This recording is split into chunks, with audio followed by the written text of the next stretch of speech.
নমস্কাৰ বাস্তুশাস্ত্ৰৰ প্ৰৱেশদ্বাৰৰ বিষয়ে ইতিমধ্যে মই কৈ আছিলোঁ আৰু প্ৰত্যেকটো দিশৰ প্ৰৱেশদ্বাৰৰ বিষয়ে আলোচনা কৰিম বুলি ইতিমধ্যে মই কৈছোঁ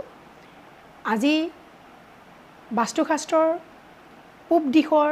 প্ৰৱেশদ্বাৰসমূহৰ গুণাগুণৰ বিষয়ে আলোচনা কৰিব ওলাইছোঁ পূব দিশত সাধাৰণতে বাস্তুশাস্ত্ৰৰ মতে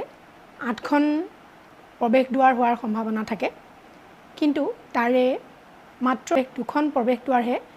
শুভ বাৰ্তা লৈ আহে বাকি তাৰ 6খন প্ৰৱেশদ্বাৰে অশুভ বাৰ্তা লৈ আহা দেখা যায়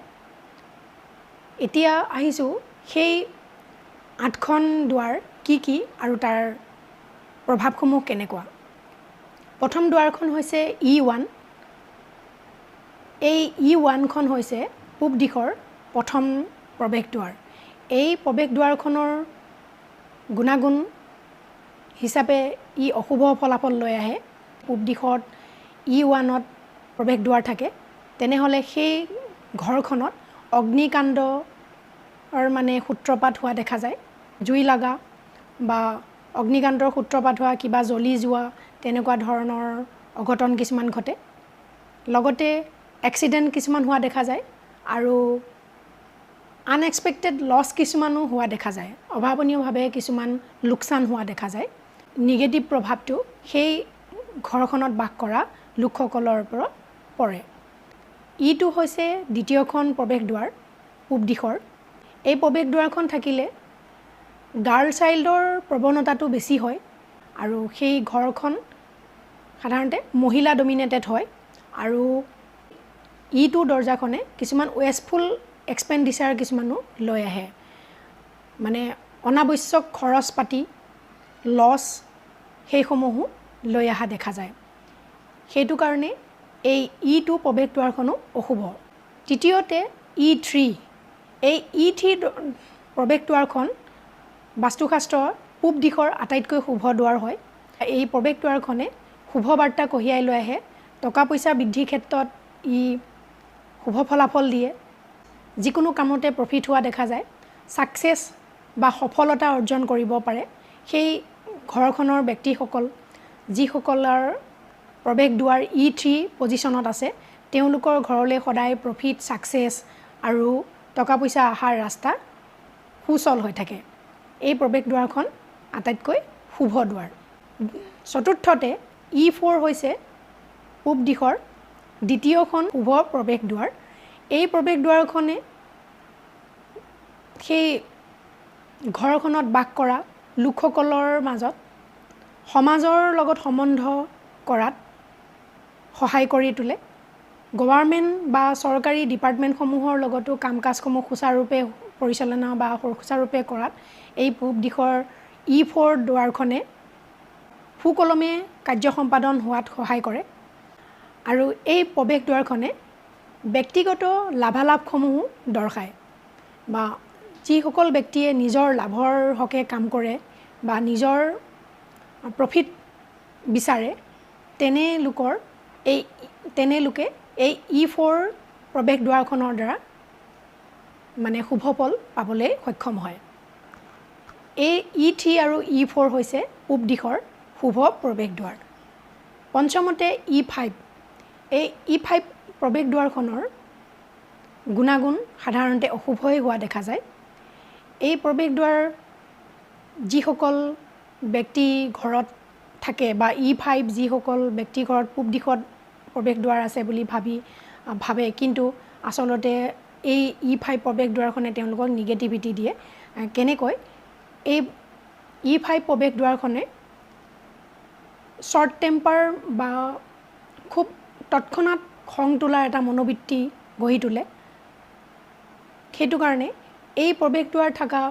ঘৰখনৰ ব্যক্তিসকল সদায় শৰ্ট টেম্পাৰ্ড হয়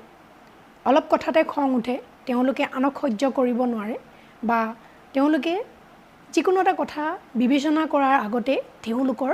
উত্তৰটো প্ৰত্যুত্তৰ হিচাপে ওলাই আহে সেইটো কাৰণে এই প্ৰৱেশদ্বাৰখনো অশুভ ষষ্ঠতে E6 এই প্ৰৱেশদ্বাৰখনো সাধাৰণতে পূব দিশৰ এখন অশুভ দুৱাৰ হয় এই প্ৰৱেশদ্বাৰখন যিসকল ব্যক্তি ঘৰত থাকিব সেই ঘৰখনত বাস কৰা ব্যক্তিসকল কথা দি কথা ৰাখিব নোৱাৰে তেওঁলোকে যিখিনি দায়িত্ব ল'বলৈ আগবাঢ়ি আহে কিন্তু সেইখিনি সময়ত তেওঁলোকে সম্পূৰ্ণ কৰিব নোৱাৰে আৰু তাৰ বাবে তেওঁলোকৰ সম্বন্ধসমূহ বেয়া হৈ যায় দিনে দিনে সেইটো কাৰণে এই E6 দুৱাৰখনো অশুভ বুলি কোৱা হয় বাস্তুশাস্ত্ৰত সপ্তমতে E7 এই প্ৰৱেশ দুৱাৰখনো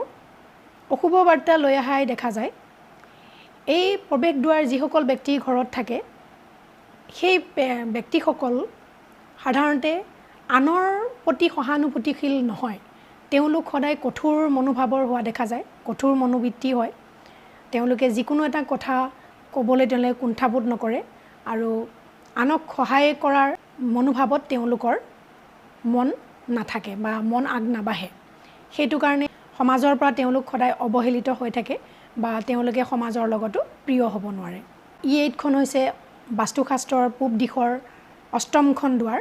আৰু এই অষ্টম E8 প্ৰৱেশ দুৱাৰখনে এক্সিডেণ্ট লছ ফায়াৰ আনএক্সপেক্টেড মানে কিছুমান এক্সপেণ্ডিচাৰ তাৰপিছত চুৰি কাৰ্য আদিসমূহ মানে অশুভ বা অঘটন কিছুমান ঘটায় গতিকে এই E8 দৰ্জাখনো শুভ নহয় এই E8 দৰ্জাখনৰ কাৰণে যিসকল ব্যক্তি ঘৰত পূব দিশত প্ৰৱেশ দুৱাৰ আছে কিন্তু তেওঁলোকৰ ঘৰত যদি সঘনাই এক্সিডেণ্ট হৈ থাকে বা মাজে সময়ে চুৰটাৰি হয়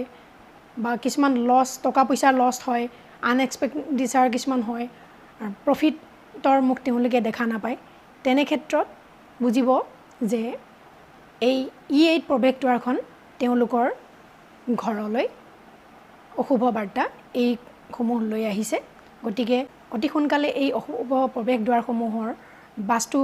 ৰিমেডি কৰি বাস্তু বেলেঞ্চ কৰিলে তাৰ পৰা শুভ ফল পাব পাৰিম আৰু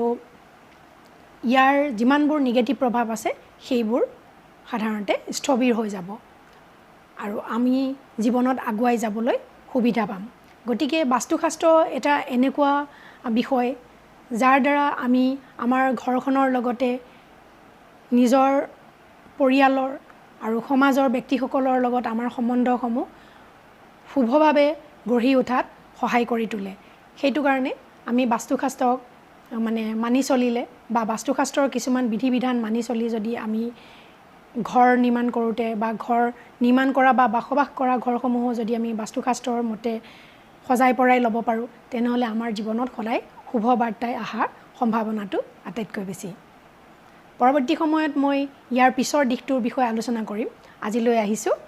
আৰু আপোনালোকৰ যদি বাস্তুশাস্ত্ৰৰ বিষয়ে মোৰ লগত পৰামৰ্শ কৰিব বিচাৰে বা পৰামৰ্শ ল'ব বিচাৰে মোৰ লগত কণ্টেক্ট কৰিব পাৰে তেনেহ'লে মোৰ যোগাযোগ নম্বৰ দিয়া আছে আৰু মোৰ চেম্বাৰতো আহি আপোনালোকে যোগাযোগ কৰিব পাৰে মই চেম্বাৰত থাকোঁৱে